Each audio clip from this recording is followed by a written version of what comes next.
Hello everyone. Good afternoon. Myself ना ना नटवर लाल, और आज मैं ये वीडियो अपने कोर टास्क नंबर 16 के लिए शूट कर रहा हूँ। तो आज मैं आपको बताऊँगा कि मैंने अपनी हकलाहट को ठीक करने के लिए कितने उपाय मैंने अभी तक किए हैं या आजमाए हैं। तो उन सब बातों पर आज हम चर्चा करेंगे। तो सबसे पहले मैं आपको बता दूं कि बचपन से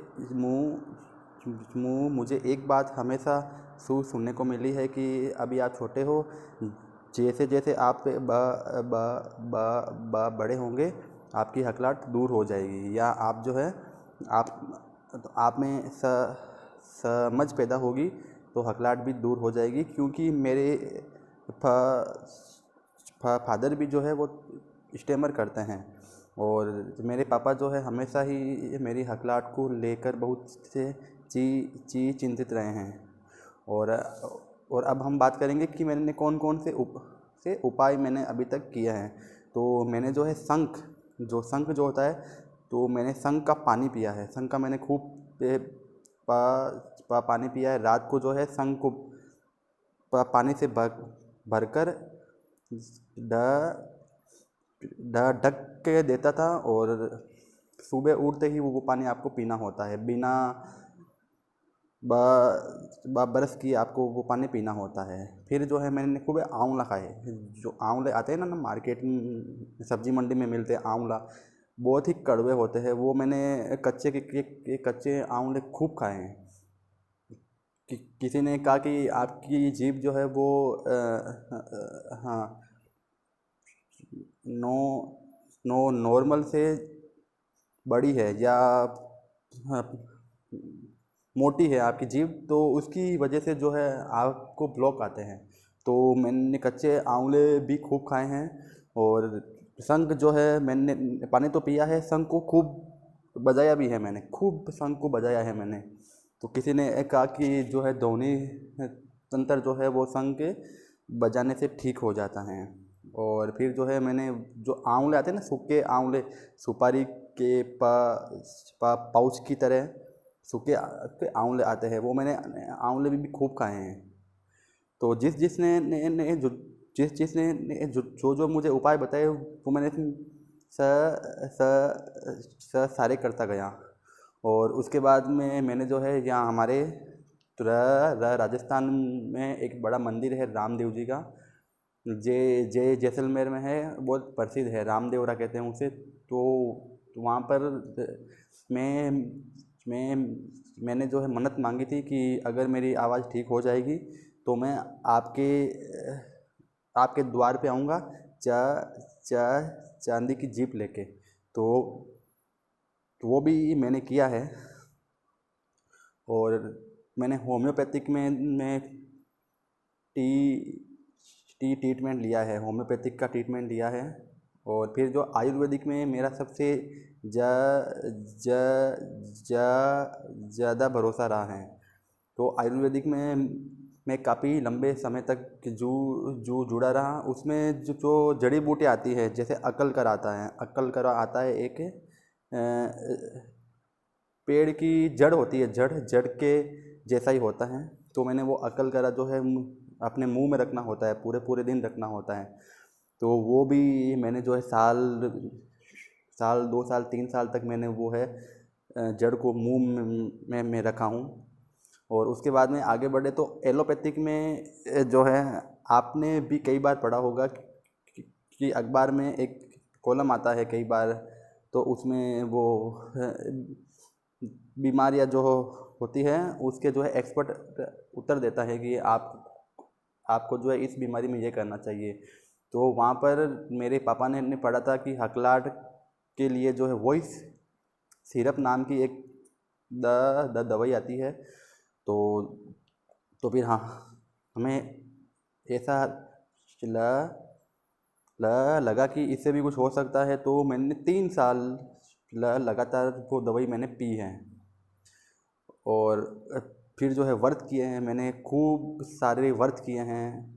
भगवान के जिस किसी ने मुझे कहा कि इस भगवान को आप हाथ जोड़ो, इनसे मन्नत मांगो तुम, तो वो भी मैंने किया है। और उनका मेन जो वार होता है ना, मंगलवार है, बुधवार है, तो मैंने व्रत भी किए हैं। उसके आगे बढ़े तो वो कांच के सामने खड़े होकर घंटों तो मैंने बातें की हैं। और किसी ने कहा कि ज़ोर ज़ोर से जो है किताब पढ़ो, ज़ोर ज़ोर से, तो वो भी मैंने खूब ट्राई किया है।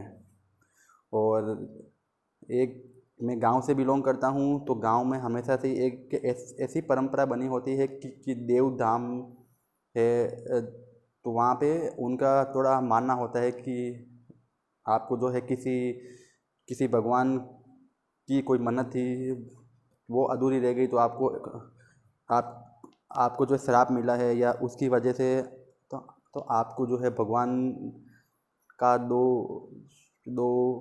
दोष लगा है। तो देवधाम है, भोपा जी को भी मैंने पूजा है। और एक बार मैं पुणे में था, तो पुणे में मैं इंग्लिश स्पीकिंग का कोर्स कर रहा था। तो वहाँ पे जो सर थे, उन्होंने कहा कि आप जो है तो गर्म पानी से कुल्ला करो रोज़, सुबह शाम, दोपहर 3 टाइम, जिससे जो अंदर के मसल्स है, जो जबड़े हैं, तो वो लू लूज हो जाएंगे। तो मैंने ऐसा भी किया। और किसी ने बोला कि जीभ को जो है ऐसे पकड़ के खींचो ऐसे। किसी ने एक्सरसाइज बताई कि जीभ को पकड़ के ऐसे फोल्ड करो ऐसे ज़ोर ज़ोर से, तो बीच में कहीं कोई ऐसी कोई ग्रंथि है जो सही नहीं काम कर रही है, तो वो सही हो जाएगी। तो ये भी मैंने एक्सरसाइज काफ़ी लंबे समय तक करी। तो किसी ने मुझे सजेशन दिया कि आप जो है कोई गोल पत्थर को जीभ के ऊपर रख कर फिर आप बोलो, फिर आप किताब पढ़ो, फिर आप बोलने की कोशिश करो, तो इससे जो है आपकी आवाज़ सही हो जाएगी। और हाँ, और तो किसी ने तो हद ही पार कर दी। एक पर्सन थे, तो उन्होंने तो हद ही पार कर दी। उन्होंने कहा कि आपकी ज़िंदगी में जो है प्यार की कमी है, तो आप जो है शादी कर लीजिए। ऐसे भी लोग हैं हमारे पास में। तो ये सजेशन मिला मुझे आज से 5 साल पहले कि आप जो है आपको जो है प्रॉपर प्यार नहीं मिल रहा है, तो शादी कर लीजिए। तो आगे बढ़े तो, और स्पीच थेरेपी जो है मैंने कभी नहीं ली है। स्पीच थेरेपी के बारे में मुझे हमेशा मलाल था कि मैं स्पीच थेरेपी एक बार लूँ, बट मैंने नहीं ली। और जैसे ही टीसा में मैं जुड़ा या ऐड हुआ टीसा में, तो फिर मुझे उन टीसा में ऐड होने के बाद में मुझे मेंबर से पता चला कि ऐसे मेंबर्स भी यहाँ पे हैं जो 2-2 बार स्पीच थेरेपी ले चुके हैं, बट अभी तक वो स्ट्रगल ही कर रहे हैं। तो फिर मैंने जो स्पीच थेरेपी के बारे में अपनी जो एक धारणा थी उसको तो मैंने सिरे से नकार दिया। और अभी जो है मैं योगा कर रहा हूँ, अपने मन को शांत रख रहा हूँ, अपना माइंड सेट चेंज कर रहा हूँ, और साथ में टीसा के साथ में जुड़ा हुआ हूँ। तो यहाँ से मुझे काफ़ी इम्प्रूवमेंट हुआ है। मेरा केवल आवाज़ ही नहीं, मेरे संपूर्ण जीवन को मैं अगर देखूँ तो हर एक पहलू में मुझे परिवर्तन महसूस हुआ है। तो अभी मैं एकदम रिलैक्स हूँ, कंफर्टेबल हूँ, और आराम से मैं अपने सारे काम अपनी हकलाहट के साथ में सहजता से कर रहा हूँ। तो मैं बहुत खुश हूँ। Thank you very much. Bye.